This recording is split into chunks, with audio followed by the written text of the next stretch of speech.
Hello, Namaskar, Khambagani people. Welcome back to our channel, Professor Tiwari. My name is Amrita. Okay, so yesterday we discussed about the respiration process. That is the third topic from the content, life of process. Okay, so we discussed in general about the respiration process, how the respiration takes place, aerobic respiration, anaerobic respiration, difference between terrestrial organism respiration system and the aquatic respiration system, what happens with the plant in the respiration system, it performs. Okay, so we discussed in general a lot of things about it. Now moving ahead, we'll discuss about the human respiratory system. So let's move forward into that.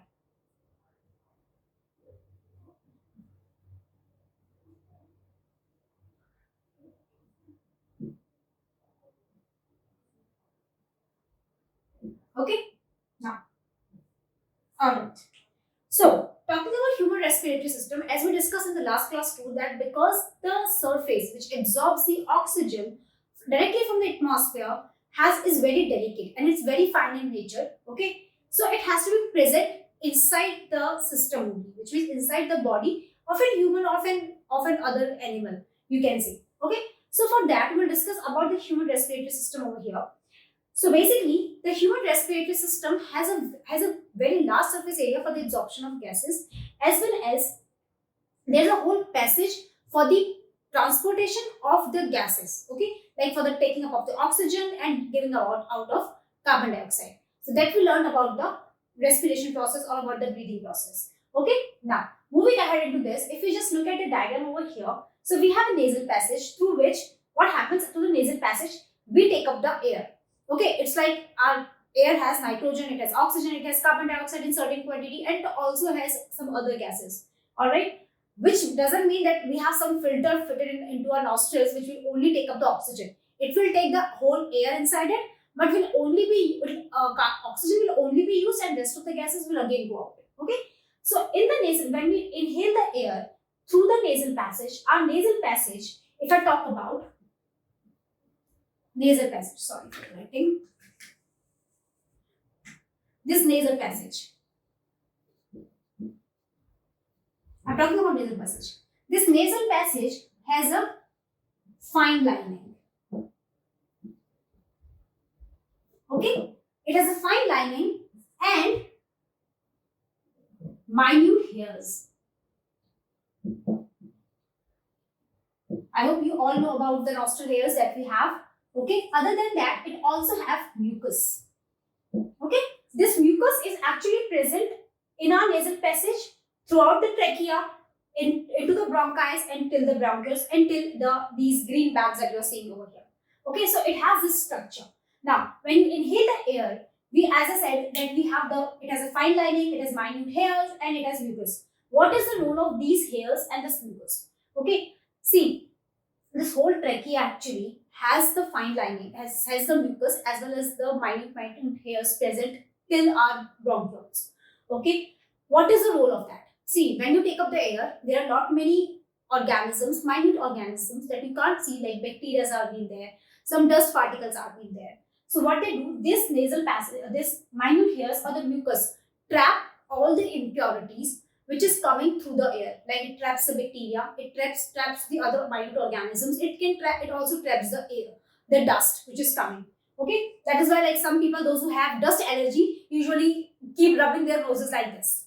Okay, my sister does that all the time. She is allergic to the dust. So those people, those who are allergic to it, usually keep rubbing their nose like that because of the irritation that those dust particles or the bacteria cause in their nasal passage. Suppose this lining is not, suppose these minute hairs are not been there, the mucus is not been there, what will happen? All those bacteria, all those dust particles will enter inside your lungs.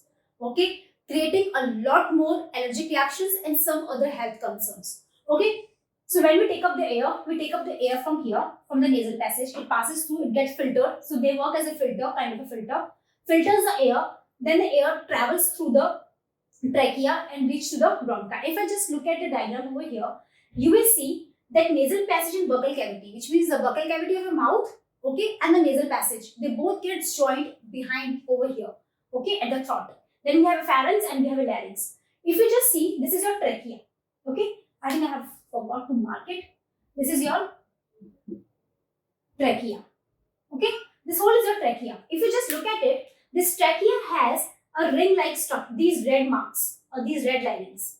These red linings are the ring of cartilage. Okay, what this ring of cartilage does, if I just talk about trachea, first, long tube, okay, travels till lungs. Okay, further gets divided into further other branches that we'll discuss later. Okay, and carry air to lungs. This is the role of your trachea. Now talking about the ring of cartilage. What is the role of ring of cartilage? Ring of cartilage. Okay, what is the role of trachea? It's a long tube running from your throat till your lungs. Further gets divided, that we'll discuss later on. What is the role? It carries the air to the lungs. Okay, whatever air that you are taking through the nasal passage will travel to your trachea and will travel to the lungs. What is the role of ring of cartilage? These red lines, if you just look at it, these ones are actually, suppose this is your trachea. Okay, now you have this trachea is nothing but it's like a muscle kind of a thing. It's a muscle. Okay, it's a tube, kind of a tube, muscle tube. So, and it is very lethargic kind of thing. Okay, it is very lethargic. It doesn't have a bony structure, so it cannot stand firm by its own.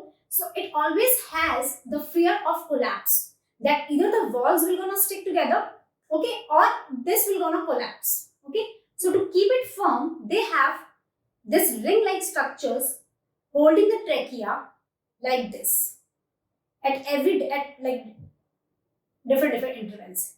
Okay, so hold it like this. Because of that, it helps the trachea to not to get collapsed. Okay, helps trachea in not getting collapsed. Okay, because if this trachea will get collapsed, what will happen?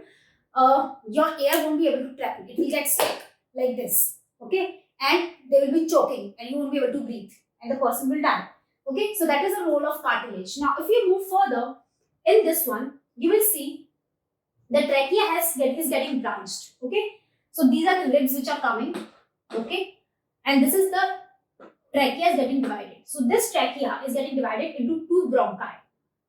Okay, singularly it is called bronchus. Okay, this is bronchus. This is also a bronchus. Plurally we call it bronchi. Okay, so this is a bronchi, two bronchi. Further, like I have these bronchi, further when they enter into the lungs. Okay, so here they're entering into the lungs first. Okay, and after that the bronchi are getting further divided into the bronchioles. If you just see these red tubes kind of thing, the same red tubes are present on this side of the lung too, but like I haven't drawn, I have just shown the picture of one lung only, which doesn't mean it is present in one lung, it is present in both the lungs. Okay, so this bronchioles, okay, these bronchioles take the air in like this. Okay, and at the end, if you just look at it, there's these green small bags are there. Okay, these are actually called alveolar sacs. If I just make a diagram over here of this alveolar sac, it is like this is a bronchiole coming from the bronchi, and this is your alveolar sac. It has this kind of structure.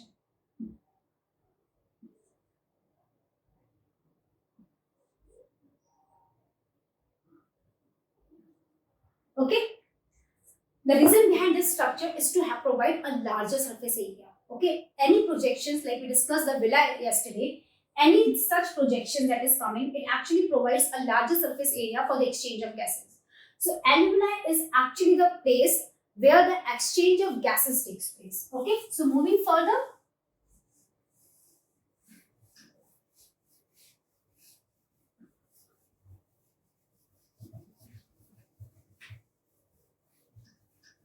in the alveolar sac. Okay, talking about alveoli. Alveolar sac. This is the alveolar sac that I have shown this diagram over here. So, what is the role of alveolar sac? Place of gaseous exchange. Okay. Now, through to this alveolar sac, I just do one thing. I I just make the bronchiole with some other color so that I can use the red color for something else. Okay. All right. Okay, fine. Now, how does the gaseous exchange take place? See, what happens is, if you just look at the diagram carefully, I'm just talking about this bronchiole. I've drawn the diagram over here. These they have a very fine blood network passing around them or over to them like this. These blood vessels not passing through them. ये ऐसे अंदर से नहीं जा रही है cellular sac की, ये ऐसे ऊपर से यूं जा रही है, ऐसे जा रही है यूं, ठीक है, ये इस तरीके से जा रही है, अंदर से नहीं जाएगी, इस तरीके से अंदर से एंटर नहीं करेगी, ये ऊपर से जाएगी इस तरीके से. ये एलुलर सैक है, ये ऐसे है, इसके ऊपर से जाएगी, ठीक है. सो ये उसके ऊपर से ये आपकी जो ब्लड वेसल्स है वो पास ऑन हुई है. नाउ क्या होगा, because these blood vessels are carrying the carbon dioxide throughout your body. Okay, so what is the role of blood vessels? So blood vessels carry carbon dioxide from body to lungs. Okay, so blood vessels carry carbon dioxide in the oxygen, present in the oxygen, from body, through your body to the lungs. Now, when they reach to the lungs and to the alveolar sac, when the blood passes through these blood vessels, okay, and there is a gaseous exchange takes place. This gaseous exchange takes place. Gaseous exchange takes place through very common process, diffusion. Okay, so which means carbon dioxide will come here and oxygen will go here. Okay, so there is a diffusion process which takes place in the alveoli, carbon dioxide going inside to the diffusion process in the alveolar sac, and your oxygen going into the blood vessels. Okay, this is how the oxygen is the gaseous exchange takes place in your lungs in the alveolar sac. Now, see, what happens is, there is an interesting fact over here, is that, I'll just drop this one first. That carbon dioxide has more solubility in comparison to oxygen. Carbon dioxide can have more solubility in water in comparison to oxygen, and blood has a large amount of water present into it. We all know that is, a plasma has been there, large amount of water has been there. So carbon dioxide is usually dissolved more. Okay. Now talking about the oxygen. See, oxygen, if like oxygen has to travel by its own through the diffusion process from blood vessels to the whole body, it will take approximately 3 years for one molecule of oxygen to travel from your lungs to your toe. Okay, which means 3 years. So in that process, nobody can live. So what happens is, there is a very important pigment, respiratory pigments are in there. Respiratory pigments carry oxygen to body. Okay, these respiratory pigments are present in the blood only. Okay, and in humans, called as, what is being called as, this respiratory pigment is being called as hemoglobin. I hope you all have heard about it. This hemoglobin is nothing but a protein molecule. Sorry, iron molecule. Not protein, iron molecule. It is an iron molecule is being there, which is present. It is an iron and protein combination is being there, which is present in the, and it is attached on red blood corpuscles.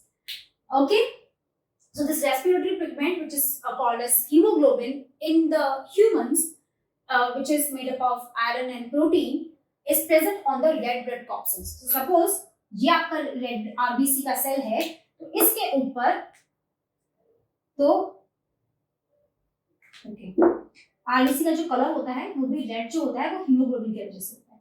So this is your RBC which is filled with hemoglobin because it is red in color, that's why I have made it red. और अब क्या होगा, इसके ऊपर आके attach हो जाएगा आपका oxygen. Okay, so basically hemoglobin works as a carrier of the oxygen so that it can be carried to the whole body. Okay, the oxygen and your glucose from the intestine that is being over there by the digestion of food as a nutrition process will be carried from the from that part of the blood, and the oxygen will be carried from the lungs. They will go together into the cells and they will perform the respiration process in each and every cell.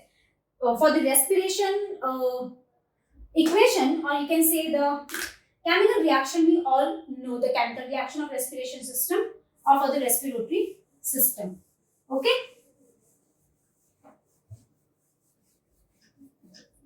All right. Okay. Now, what happens is when we take up in air, okay, what happens?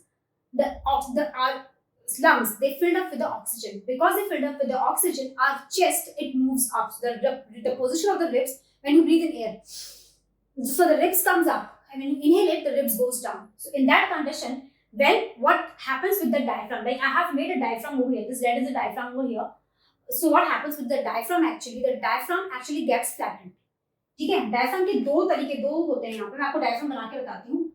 जब हम लोग सांस लेते हैं तब diaphragm का shape कुछ यूं हो जाता है. ये डायफ्राम का शेप जब है जब हम सांस लेते हैं, ठीक है, सॉरी, जब हम सांस लेंगे तो डायफ्राम का शेप कुछ ऐसा होगा क्योंकि लंग्स का साइज बड़ा हो जाता है. So diaphragm pushes itself downwards and it flattens. On the other hand, when we exhale the air, जब कार्बन डाइऑक्साइड निकल, जब आपने छोड़ दिया सांस, एक्सहेल के टाइम पे ये यूं हो जाएगा. This is the positioning of the diaphragm. Position. Diaphragm. Position of diaphragm. This is inhale. This is during exhale. ठीक है? Now, fine. So ये हमारा diaphragm का हो गया. ये आपको मैंने बता ही दिया कि कार्बन डाइऑक्साइड जो है ज्यादा डिसॉल्व होता है वाटर में. इस वजह से क्योंकि हम ये बोलते हैं कि हमारा जो हम जब सांस ले रहे हैं या सांस छोड़ रहे हैं तो हमारा there is a gaseous exchange which is taking place. Okay, the breathing process is pursuing, the breathing process is taking place, which means we are taking out the carbon dioxide and we are taking in the oxygen. But that doesn't mean that we are exhaling all the carbon dioxide and we have inhaled all the oxygen. Which means our lungs, they are never devoid of the gases. They will always have some amount of oxygen or carbon dioxide, oxygen and carbon dioxide always present in the alveolar sac. Okay, alveolar sac के अंदर हमेशा कुछ amount के अंदर oxygen और carbon dioxide दोनों रहते हैं, so that there is a harmonious process that can take place or there is a simultaneous process that can take place. क्योंकि अगर पूरा निकल जाएगा तो फिर तो आदमी मर जाएगा.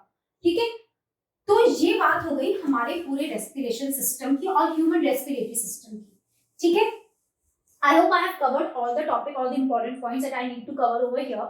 Okay, and in the next class we will discuss about the excretion system is being left, and I think transportation is being left. So we'll cover up in the next class, or next week we will have the next class. So in case you have any doubt in the topic, you can drop the comments below in that. And I have a question that why do we call RBCs as red blood corpuscles, not the red blood cells? This is a very important question that usually confuses.